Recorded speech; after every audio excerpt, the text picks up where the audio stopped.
one of the things that I love about podcast is that you don't necessarily have an aroma or a smell, but there's become a template in a sense, right? Either you're a documentary style podcast or you're a conversational podcast like this one, or it's just pure storytelling. And I think one of the things that has really accelerated with the digital era is podcasts to me are like radio was once upon a time. People tune in and they listen.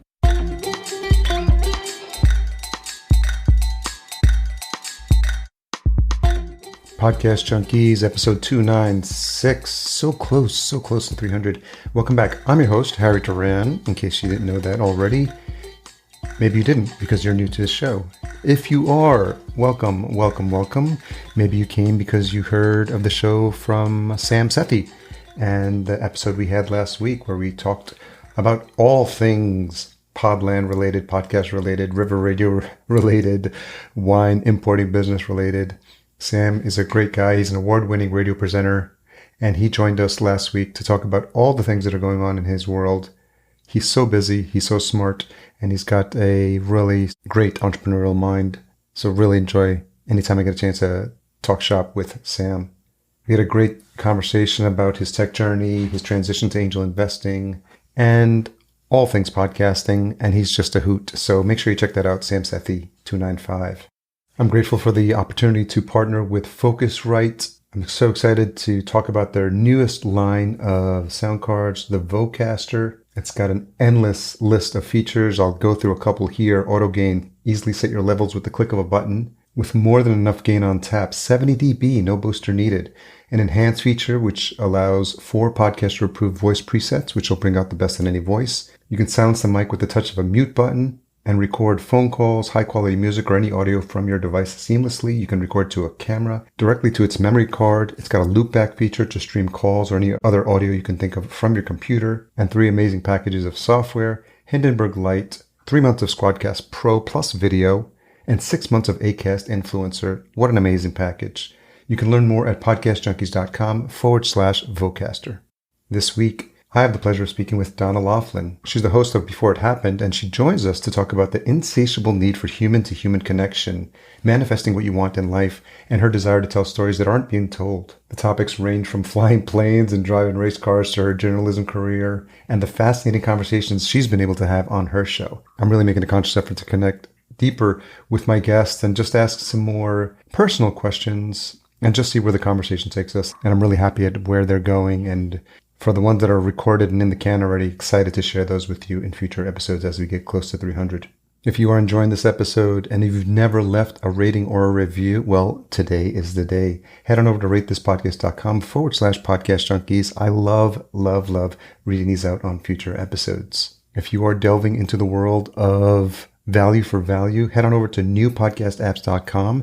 If your podcast player that you're listening to this show on right now does not support boostograms, boosting, and sending satoshis to your host, then maybe you should give those a try. newpodcastapps.com. If you have any questions about how to get that set up, I'm doing my best to figure this out on the fly. I listen to Podcasting 2.0 with Dave Jones and Adam Curry on a regular basis. But you can always send me a note, harry@podcastjunkies.com. Make sure you stay to the end of the episode where I reveal this week's retention hashtag. Let's get into this conversation with Donna Loughlin.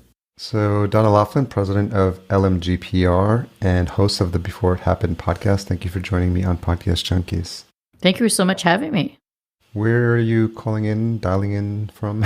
I am a pin drop smack in the middle of Silicon Valley, which is known as the land of heart's delight as well. I hadn't heard that. When it was agriculture, that was the name. Oh, that's right. And then we take this really fertile land and we put concrete on it. And then we create products called Apple. Yeah. How long have you been there? I'm a native Californian, and I grew up in the area, Portola Valley, and then I went to UC Berkeley. So I kind of stayed in the region, and then I went east and went to Chicago, New York, London as a news reporter. That was kind of my tour of duty. And then I came back out to the Valley. It summoned me back as a reporter. And then I ended up in the tech sector, which is kind of the primary economic power here. And I've been here for quite a while now, since the 90s and the dot-com bubble was really taking off, and then formed my PR agency 20 years ago. So as much as I tried to get away, I ended up coming back. What do you think it is that pulled you back? There's so much opportunity in terms of continuous innovation, and there's just this cyclone of talent. And I say cyclone, meaning that, people are kind of a little bit transient. If you look at the city of San Francisco itself and the historically, from the gold rush and the people kind of coming in and leaving, and then the shipping, era when people were kind of coming in and out. The same thing with, in the 60s and people were coming in and out. In the 90s, we had another wave, which was the innovation in tech. And I think the elastation from the Silicon Valley, which is where, a lot of the companies started, the Hewlett Packards and the defense companies, and that elasticized all the way up, to San Francisco. So I think there's this continuous flow of new talent and creativity that's coming in both on the business side and the developer side, and just these, bright-minded people that think and solving problems. And so I'm one of those discovery, curiosity people. I like to know how things work. And so I think that's what's really, kept me here in the Valley as much as I'm on a plane again. I have 4 trips this month alone, and I'm like, I should just be that reporter again. Can you trace back that innate sense of curiosity? Is that something that you had as a child? Absolutely. My father owned a publishing company, and because I was constantly around the editorial journalism side, my uncles were the journalists. My father was the paper and printer guy that, made the publications go out. And we owned a host. There were more than 40 community papers that basically were all the regional papers for the Valley. And so our competition was the Pulitzer Prize winning papers of, the San Francisco Chronicle and the Mercury News and those types of papers, even all the way as far down as, Santa Barbara. Eventually Rupert Murdoch, Murdoch bought the enterprise, so to speak. But I would go out with pen and paper at age 10 with my uncles to news report. And so that curiosity factor was there. But I also hung out with my father on the weekends. He was a private pilot and loved tinkering things. And so I was flying illegally by the time I was 12. And and my joke is I could drive a tractor, I could fly a plane before I actually drove a car. And so that's how things work, was always something that I was around. I kind of call it my popular mechanics, popular science era. And being one of 4 girls, I was the sidekick. I wasn't a tomboy, but I definitely was, into those types of mechanical trains, planes, automobiles, any of those types of things that my father was into. Yeah, I mean, I was born in 1970, so definitely familiar with popular mechanics and that era of just like tinkering and even the Radio Shack kits back in the day. Right, I loved Radio Shack. It was a little bit nerdy, but... My first computer, it's either a Tandy 1000 or the Texas Instruments. I can't remember. It was around the same era. A Tandy. We used to call it the eye tandy because that was kind of a bit of an eye candy. Yeah, it was interesting. I had one of the first Apple Lisas. Yeah. In the newsroom. Wow. And they gave it to me because I actually was a little bit of a troublemaker. We were using typewriters and word processors still. And I found an article about the Apple Lisa, and I tore it out and I took it to the managing editor, and I think we need to be automated.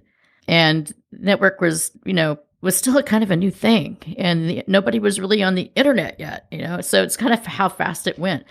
And so they got me one, and they said, okay, but it was kind of a dumb terminal because literally it was connected to anything. Yeah. And then we ended up being connected to a Columbia University internet. Okay. And Chicago. And so we had a little bit of a connection, but I was able to write stories and file them. And then we had multiple computers and we had multiple emails. It's kind of funny because now we're always on connected with our mobile devices. But I felt that, that was a pivot in the newsroom. And now you walk into a newsroom where you look at something like a Bloomberg, where you have terminals and that are almost, I'm going to say self-dictating writing, but everything is just so automated and on. And the pigtailed 10-year-old with the pencil and paper going out, those jobs are gone. They're very nostalgic. It's almost like going to a movie theater these days. It's nostalgic as well. I want to be remiss if I didn't mention what seems to be a thread of a sense of adventure in you. I noticed on your LinkedIn, you're Skip Barber Racing. I am. Racing Academy. This is one of my jokes. I like slow cooking, but I like fast cars and I like fast planes. So I cook from scratch. I don't want any drive through. But when it comes to riding, flying, anything with transportation, two wheels, four wheels, wings.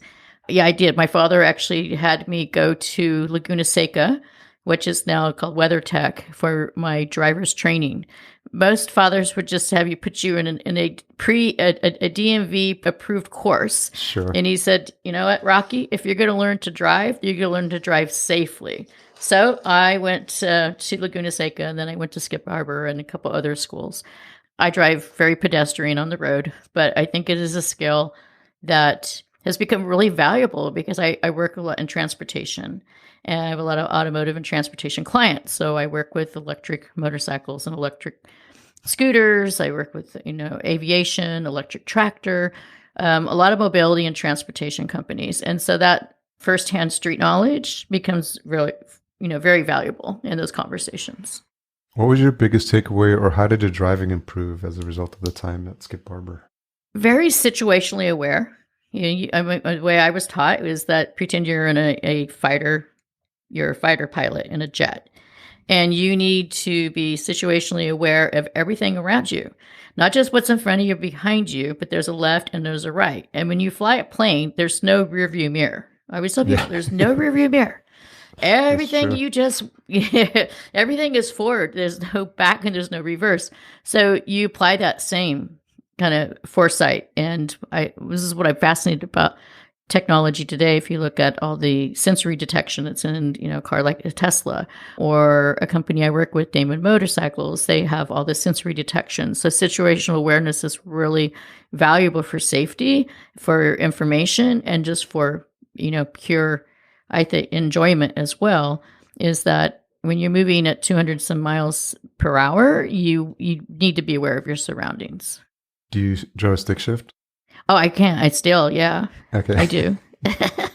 My partner only likes getting cars that are stick shifts, and there's fewer and fewer of those available. But, oh, really? She just loves the feeling of it, the control. In certain cities, it's not too handy. I mean, if you're living in, a hilly city like San Francisco, or if you're living in, deep snow, Midwest, I don't really recommend it. But, if you're in California, one of my favorite things to do is either fly down the coast or, drive down the coast, and there, it's fun. Yeah, driving on Route 1 on the coast it's a really beautiful experience. We were talking about the newsroom, and one of the things that I think is so exciting is you go back to the mystique. One of the reasons I loved my childhood, and I think it was very magical for me, is that the smell of ink, printer's ink, is something that a lot of people will never smell because they've only been in the digital era. And to me, it's very bouquet and very perfume-like when you go into a barbershop. It has a very unique feeling and a mystique. Does. You go into a print shop or a newspaper or a magazine, and it had a very unique. So one of the things that I love about podcast is that you don't necessarily have an aroma or a smell, but there's become a template in a sense, right? Either you're a documentary style podcast or you're a conversational podcast like this one, or it's just pure storytelling.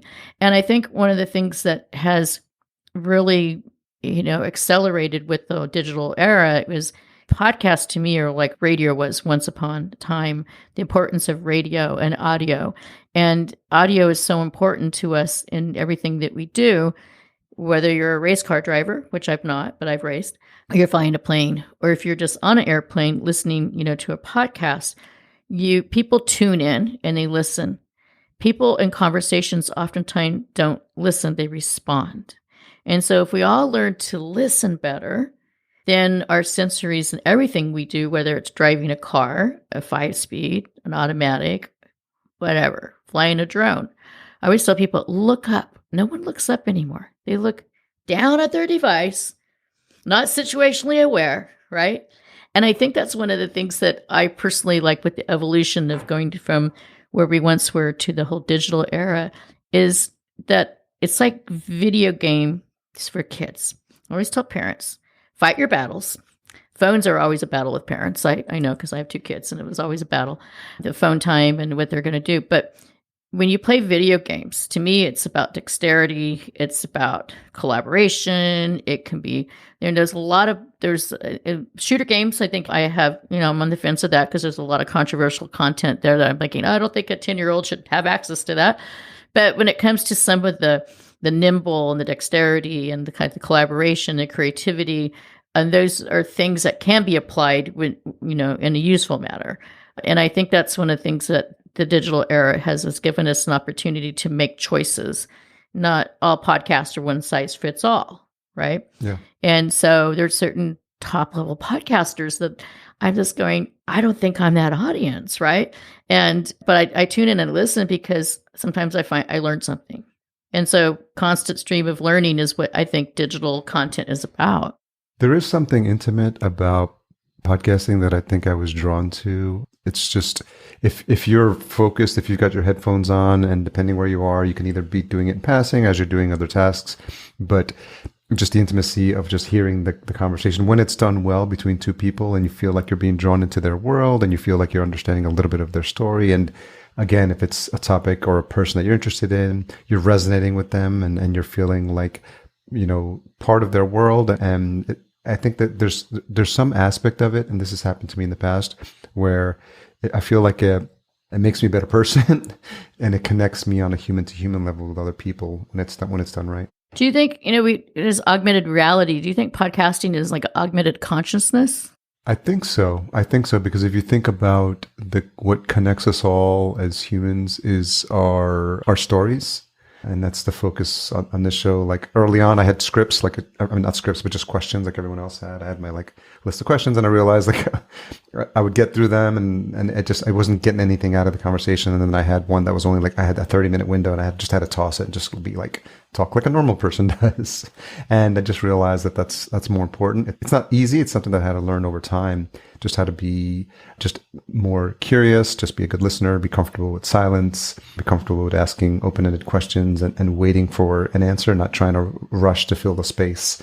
But I mean, I always say, if you go into a bar or restaurant, there's 50 people in the bar, there's 50 stories there. You just have to have the patience to listen to someone, and also gain their trust, because there's some aspect to this where people feel like, do I want to tell this person? We're going to be talking for 45 minutes. What's the purpose of me trying to go deep with this person when I just got to jump onto the next one? So I totally agree. I'm a little bit naughty. I like to go to restaurants and sit at the counter. Like if they have a counter, I kind of seek out who has a counter, and I like to plant myself in a position, in between people so that I can, because if you're flying single, which is something that, I do this as part of my curiosity, person to the left, a person to the right, maybe there's an empty seat and the seat rotates a few times. And then the wait staff, you're going to get great stories, right? And food is a great equalizer when it comes to conversation. And no matter where I am in the world, it's one of my favorite things to do is to go to the farmer's market if I can't find a counter, because that's where you see the people and the culture and the engagement. But sometimes people tell you the darndest thing, though. They're like, okay, we just met. I'm really surprised you're sharing that with me. And my question could have been, how's the kimchi, or, how was the whatever they're having for the evening. But sometimes people tell you things, and I'm like, but I've kind of had that as a news reporter. It was one of my techniques would go when I was working in Capitol Hill. I did an internship with the Washington Post, and I'd get my best stories by going to one of 3 bars after hours, knowing that all the political who's who would be in these certain places. If I hung out on Capitol Hill on the footsteps to try to get a story, it's a lot harder with everybody else than it was for me to go into a after 6 p.m. location when people are a little more loose and a little less guarded. Yeah. And I looked like I was, 16 years of age when I was doing this. To also help, kid, what are you doing here? And I would get the darndest stories. I'd get my byline stories. And I found anytime I had to go do the normal protocol, I would not get a byline story. I think what that speaks to is there's this urge or desire that people have to be heard, and if you just give them a little bit of an opening, to your point exactly, they'll they'll spill out their guts and they'll share. And what that, it feels like, I get the sense that a lot of that was pent up and they're like, I want to tell somebody this. I don't know what to tell. And then this person sits next to me and you could be asking, how's the kimchi? And they're just like, well, let me tell you about this divorce that I'm going through. And it's just like, I don't know who to talk to and something like that. And I think just people are starving for human to human connection. Yeah, I've had that scenario. I have introductions to clients. One of the funniest ones, I went and I remember I had salmon, right? And the girl sat down next to me and she was asking me, oh, that looks good? And she's waiting. She says, I think I got stood up. And so next thing I know, I'm giving her advice, or just listening to her and giving her some advice. But the person that she was waiting for was quite, had a profile that I ended up looking up on LinkedIn. And I got I won't say the name because I got quite a bit of information. I said, I think this is somebody I need to work with.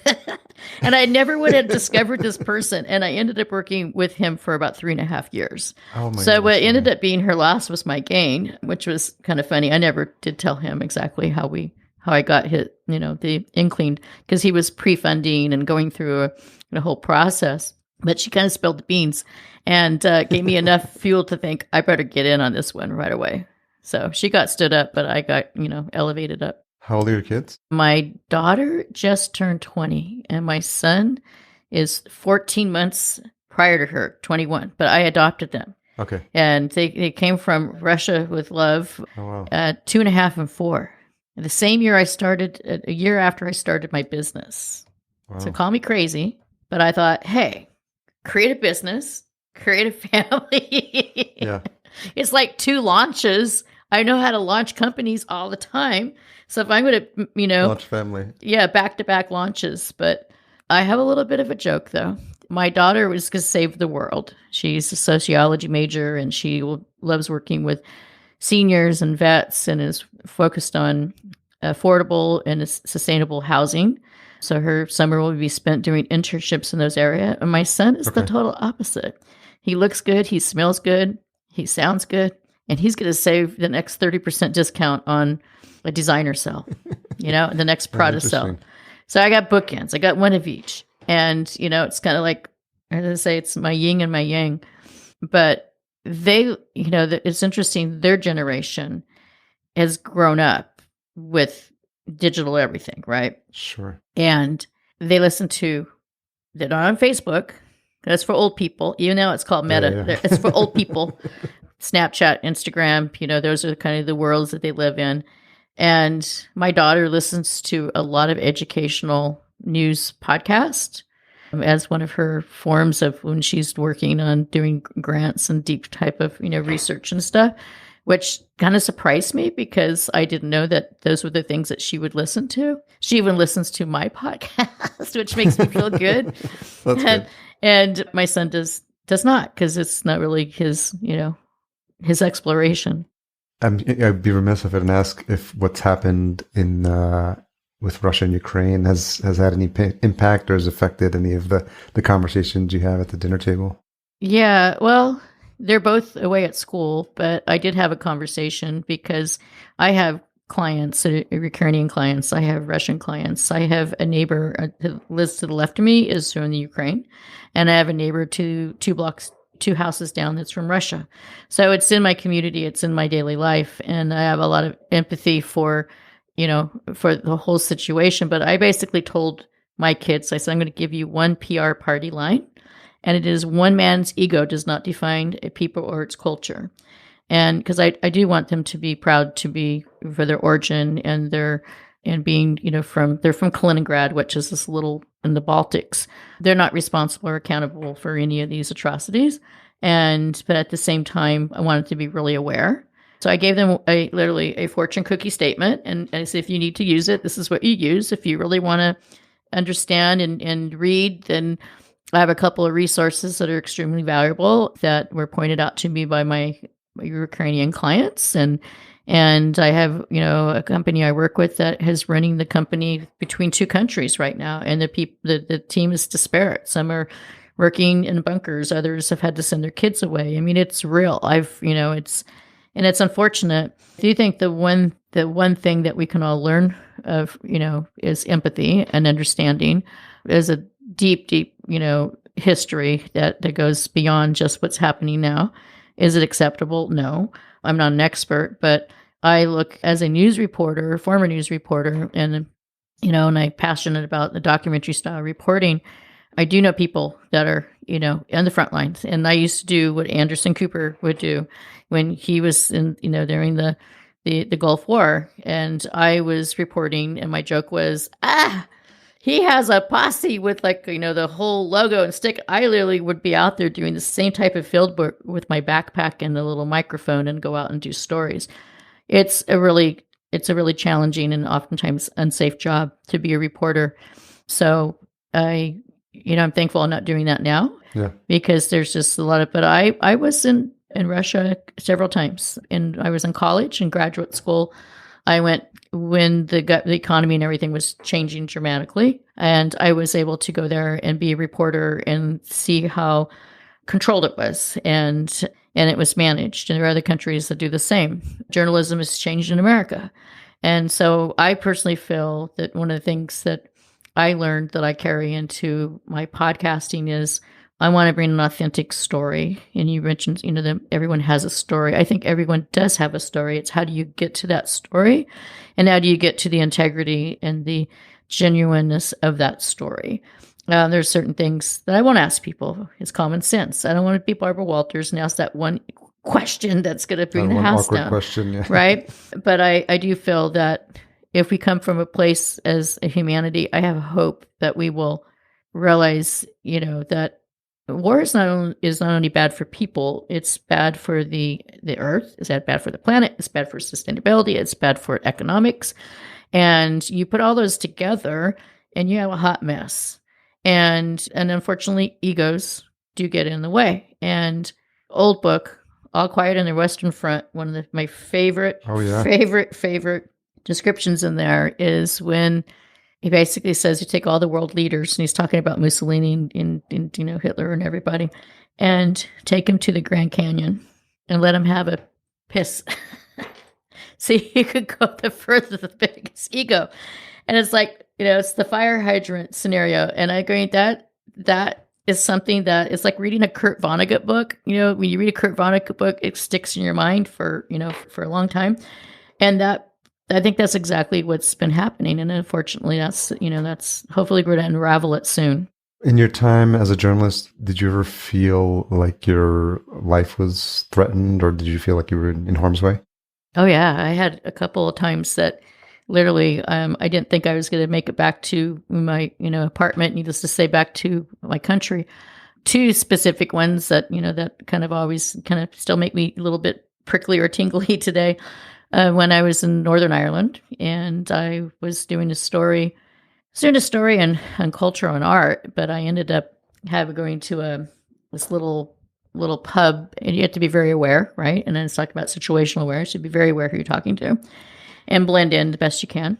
But a couple that started talking to me at the counter where I was sitting, within maybe 15, 20 minutes of the conversation, it was clear that he was a arms dealer, British, and on the other side of the line. And it was a little startling. And so I just, kind of played off that I was, a Yank on holiday and had family, in Ireland, which I did not. But I just kept it very generic. And that conversation went a little array, and it was a lot of information. So I ended up feeling I was followed for a couple of days, to be honest, when I was there. Couldn't wait to get back over. And then when I got back into Dublin, I kind of shared everything I had, and they gave me a new passport. Wow. That's all I'm going to say. And the other time that, so that was interesting. And then another time that I felt it was somewhat in harm, I was breaking bread with Lebanese and Israeli soldiers at the friendly border. And I was doing a story on the friendly border and how the two must, coincide, and respectful learning about culture. And so I had this amazing lunch, fresh apricots and hummus and tahini and, shawarma and all this amazing food. and conversations. And these soldiers, both men and women, were talking about, their families and how they had respect, and they both had, had different points of views and different religions, but they were working the best they could in harmony.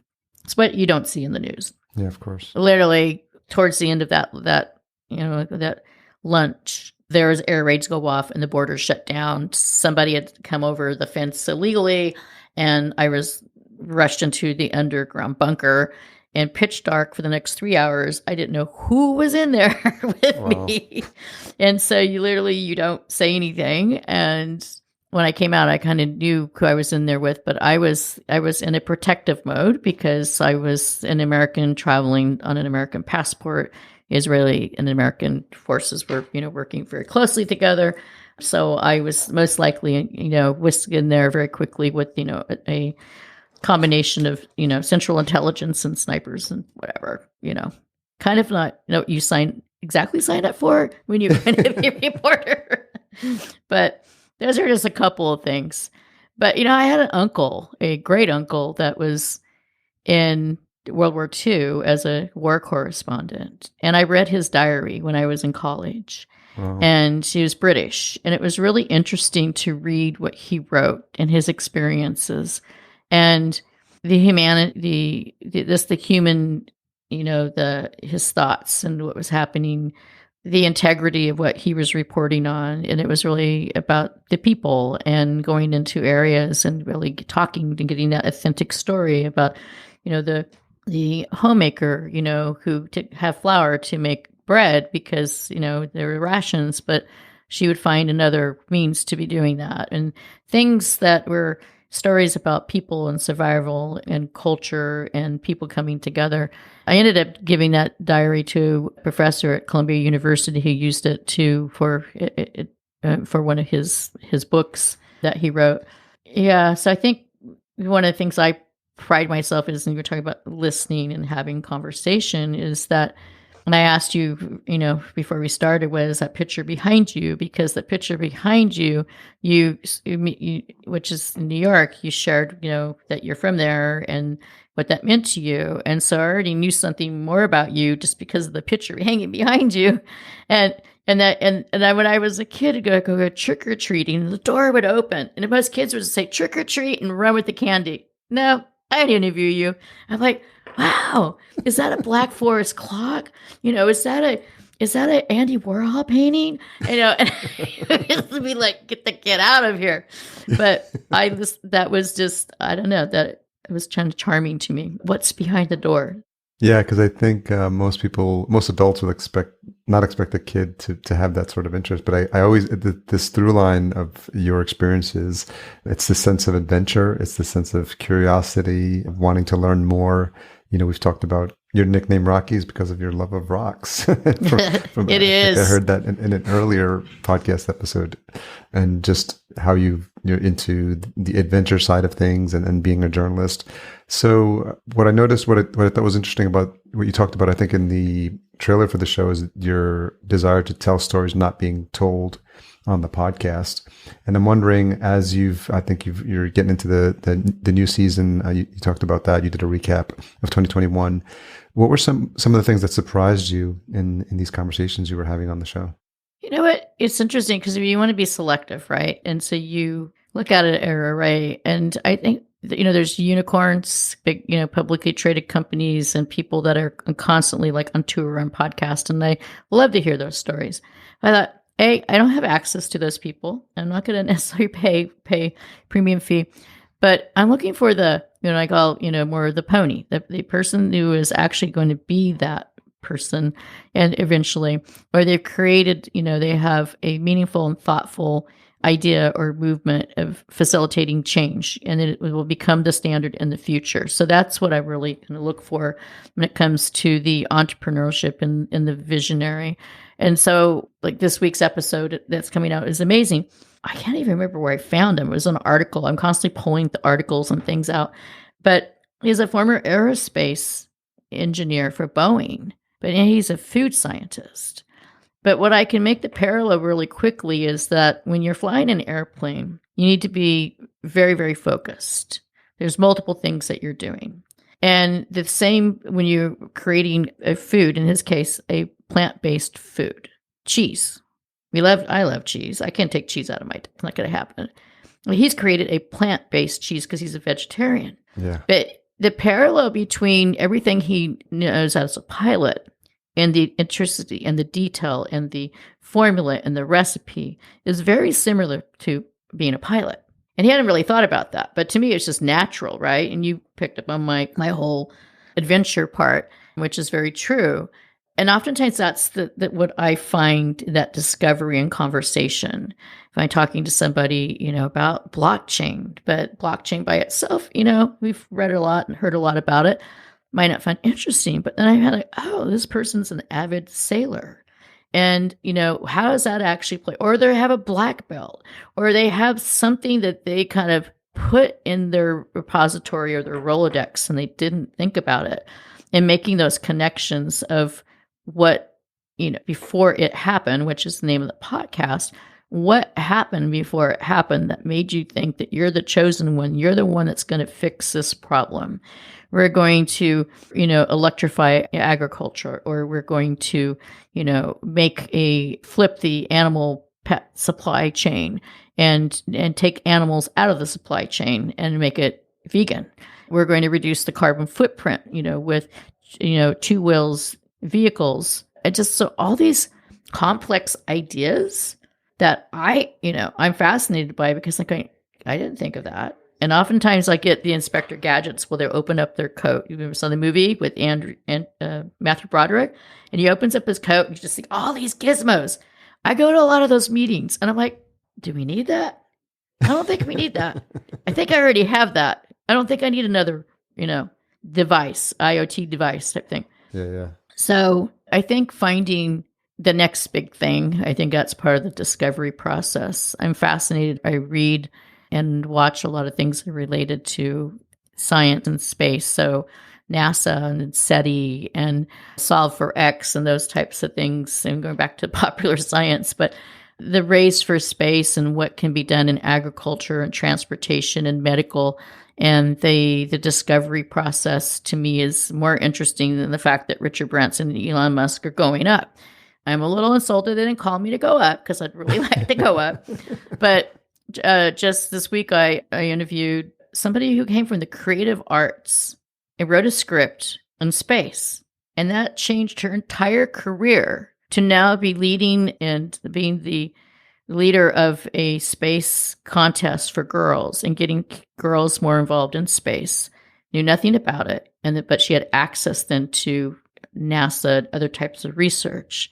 And I thought, wow, that's an amazing journey. One doesn't go study creative arts and drama and end up on the other side in a space career. Yeah, it's interesting. I have a second show called the Vertical Farming Podcast. And it was literally, I read Peter Diamandis' book, Abundance, and that just took me down a rabbit hole. Read Dixon Despomier's book on vertical farming. And I was like, I have an agency. We produce podcasts, and I'm comfortable with long form interviews. I don't have to know the topic, so let's do this. And so I interview CEOs and founders specifically because I like origin stories. I want to hear how they started. So we're 4 seasons in, 50 plus episodes, just getting ready to kick off season 5. But it's fascinating just to hear, especially as pandemic hit, the podcast launched. So the timing was interesting because this idea of food deserts, access to fresh food, labor issues, food shortages, labor issues, supply chain issues. So it's been fun. I went to my first vertical farming conference in Vegas last month. So it's interesting. Just I was there. Indoor Ag? Yeah. I went to the World Ag Expo too. Okay. Yeah, I might go to the one in New York too. So I'm interested how, because you had the journalism background, how have you grown as a host of the podcast over the course of the episodes? It's interesting because when I first thought of doing the podcast, it was because I didn't have the discipline to sit down and write my book. Yes, you mentioned I will that. say I'm now working with a book coach and I am writing my book. But I thought, we're in a pandemic. I don't want to be in my office or in my home office isolated. So I'm going to start. Idea was originally just storytelling. And then I realized I have access to a lot of amazing people, and not just my clients, but because most of my guests are not my clients. People often think, oh, they're all your clients. I have a few, but not all of them. But I I like, I had a pretty long list of people I could have as guests, and they kind of fell in two modes. One was the creators, and the other one was the thinkers and the tinkerers. And I thought, wow, this is interesting. That just the tech thing could get a little, a little still. If I'm going to do this, I'm going to spend some brain cells on it, then I want it to be more than that. And so my list got longer. And then I made a dream list of people that I would like to have, including one of your buddies, Jordan Harbinger. And I reached out to Jordan and I said, hey, I'm thinking about doing this. And he's like, don't, right? Is basically what he said. Very long LinkedIn conversation. And so I started, thinking about what it should be. And then I realized I couldn't do it alone. I took some of these online courses and I bought all this DIY equipment. And I'm like, I don't have time. I need someone to help me do the content. I can get the guest and I can do the interviews, but the editing and then creating more of a documentary style narration was going to take some work. Yeah. So vetting out and hiring the team, to do that became a bigger undertaking than I was expected, to be honest. And I think there's so many podcasts and it's like, my goal wasn't, I'm going to be, in the top, whatever. It was like, I wanted to create a quality product. I wanted to create something that people would come back every Thursday when the new episode goes live. And so the narration part of the process was new to me. I've done radio, I've done a lot of broadcasts, but I've never done to go back into the studio and do that part. And so I go back and I think about the first few, really uncomfortable. It was like going to your school dance for the first time and you've never danced and you're the wallflower. I was like, I don't know how to do this. So it took, a little bit of schooling and some great coaching. And I think I always go back and listen. And some people tell me they don't listen to their podcast and I go, well, I need to listen and learn. And I'm hard on myself. Every episode, I want to improve and I want to get better. And so last night, I even told my daughters, this week's episode is really good. She says, Mom, that's what you say about all of them. And I said, I know, but this one, I think I really nailed it. And she says, and so I think the feedback loop is really important. I read what people have to say. I read the reviews. I want to understand, like, what are people thirsty for? What are they hungry for? And I think that feedback loop is, and I listen to other podcasts. I've listened to your podcast. I listen to Jordan's podcast. I listen to other podcasts that are just kind of geeky, sciencey things that, that are not even in the top, list. But I kind of like snackables, I call them. I kind of snack and learn. And I think the community, talking to you, like-minded people, I think we all agree that it's a labor of love because it's just not something you do, while you're walking the dog. I mean, if anyone can tell me you could do a podcast walking the dog, let me know because I have 2 wire fox terriers and they need a lot of walking. You could do something super kind of feet on the street, natural sound, really raw edit. It's the Dog Walkers podcast. And it would naturally be something you would do with your earbuds. It doesn't have to be high quality. It's just you as you're walking the dogs. But I'm always curious about all these variations of podcasts. The more niche, the better. But I think something like that would work. And the fact that it's outdoor sounds and it just sounds like you're on your iPod would be Maybe fun. that's the next one. Well, my dogs are named Dolce, Rose, and Bella Luna. I mean, they have stage names already. Yeah, perfect. When I came to creating the art for the podcast and you look at all the different, the show tiles, like going, okay, how do I stand out? Mine's a rocket. I was channeling Barbarella, really. I was like, okay, if Barbarella was here on Earth and she wanted to, listen, to who are the most interesting people that she could listen to as she's in her rocket ship, that's what I wanted to create. And I wanted it to not just be tech people or just scientists, but people that are actually transitioning. I mean, I have a master baker who was a homeless teen, restless homeless teen, and learned how to bake in the shelter, and has now made an empire in her gourmet bakery in Canada, and has written a book and is an inspirational speaker. To me, that was just a really good story. I typically, look for people that are actually really agents of change and doing something that's really facilitating changing. But sometimes you just have such a good story, you just got to slot it in there. You're obviously a great PR person with tons of decades of experience. Just the tagline for the show can be the podcast Barbarella would listen to.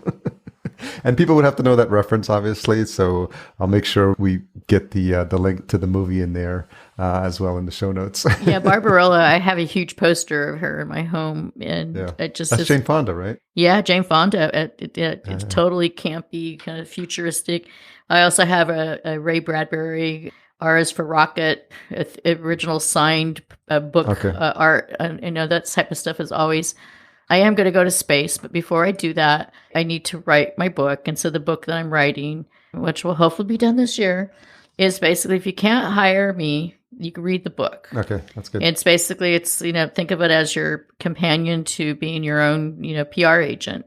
Whether you're a company and a CEO who's trying to, become an authority or an expert on something, or if you're just out of college and you're trying to get that first job, which is really hard for those coming out of college right now because it's not the normal work environment. This book is going to be kind of that manifesto of like, this is how you do it. Yeah. Well, make sure you let us know when that's available. I'd love to promote it and actually get a copy and read myself. So that'll be fun. Yeah, it's like, and writing a book is like, I don't know, I don't think podcasting's easy. So if anyone's thinking of doing their own podcast, think twice. It's not. But I do think, paper hasn't gone away yet. No. So something nice about the tangible feel in your hands when it's a good book. Yeah. Well, and a lot of podcasters obviously have books, they're the experts. And so I felt a little left behind. I don't have my book yet. I do have it on my list. I did a very short one with my first 25 episodes called Around the Podcast Campfire, essentially kind of like combined all the stories that I learned. And I was like, I'll do it every 25 episodes. And needless to say, that didn't happen because that was way back in 2014 when I had my first round of interviews. How many episodes have you done now? Closing in on 300. Wow. When'd you sleep? Yeah. That's the first show. The second show's got another 50, the Vertical Farming Podcast. So it's fascinating. I just love, these are the best times for me, like these moments of the day when I get to have these conversations because they really light me up. And thankfully I've got a team that can handle all the stuff. And this is what we do, the benefit for our clients. We're like, all you got to do is record. We'll take care of everything else. And that's, thankfully I got a team to support me on that as well. So I can just have focus on like my time with my guests. We need to have a separate conversation about that and tractors. And tractors. Oh, yeah. Well, I work with Carlo Mondavi and the founding team. It's Mondavi Wine Legacy was his grandfather. Yeah. And he is the chief farming officer for Monarch Tractor. So because I'm the electrification queen, like all things electric, working with them to bring this tractor that basically is an autonomous smart tractor. Very cool. And so I can actually say I've been on the vine with Carlo and we in electrifying in the future. And the founder of the company is Praveen Pametsa. Is brilliant. He comes from the automotive industry. So you take someone who comes from automotive and transportation and you put him with a fifth generation farmer and you bring in a Tesla former gigafactory expert and the three of them come together, you create the ultimate tractor. So that's pretty cool, I think. Yeah, we definitely need to have a follow-up. There's so many things we covered here, Donna. I know we're coming up on time here, but one last question I'd like to ask is what's something you've changed your mind about recently? It's a good one. I get chastised by my son. I cannot use the word man up. And I jokingly said, I have been manning up my entire career.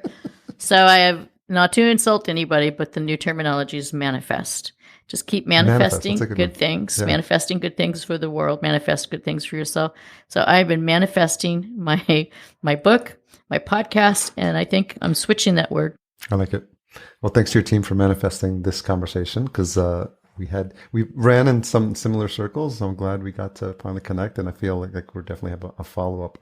Yeah, lots of threads I wanted to pull out, and the title for this episode is going to be really interesting. It's probably involve planes and rocks and wine and tractors and, and race cars and journalism and all sorts of cool stuff. The alphabet soup episode. Yeah, interesting life well lived by all means, and I get the sense that you're just getting started. So thank you for the time. Thank you for sharing your stories. I really appreciate it. Yeah, absolutely. Thank you so much. And you gave me some new fresh ideas, so I'm excited about that. Where's the best place for folks to connect with you? Oh, the Before It Happened show is on Instagram as the Before It Happened show. It's the Before It Happened online, Apple, Spotify, all the usual suspect places you can find podcasts. And then I'm on LinkedIn, which is a place I like to hang out, looking for like-minded, interesting people. It's just Donna Loughlin, and that's Loughlin. And my business is at LMGPR, which I've told my kids forever and ever over the years. It's lionmousegeorgepeterrabbit.com. We'll make sure all those links are in the show notes. Thanks again for your time, Donna. I really appreciate it. Great. Thank you so much. Thanks again to Donna for coming on the show. Always appreciate when my guests spend an hour of their precious time sharing their stories with you, the listener. Full show notes available at podcastjunkies.com/296. Intro and outro music composed by Cedar and Soil, cedarsoil.com for his great collection of music. Don't forget to check out our sponsor, Focusrite, and their new line of Vocaster gear. Check out the full lineup at podcastjunkies.com/Vocaster. Podcast production and marketing provided by Fullcast. Learn more at fullcast.co about how a podcast can be beneficial for your business or brand. Tune in next week for my conversation with Kate Stillman. And if you've made it this far, you're no doubt looking for this week's retention hashtag. Let's go with Racing Donna. Tag us at podcast_junkies and Donna at DL Michaels, DLMICHAELS. Thanks for all you do to support this show. And let me know if you're going to be at Podcast Movement in August, because I am planning to be there. I will be speaking as well. I appreciate you. Talk to you next week.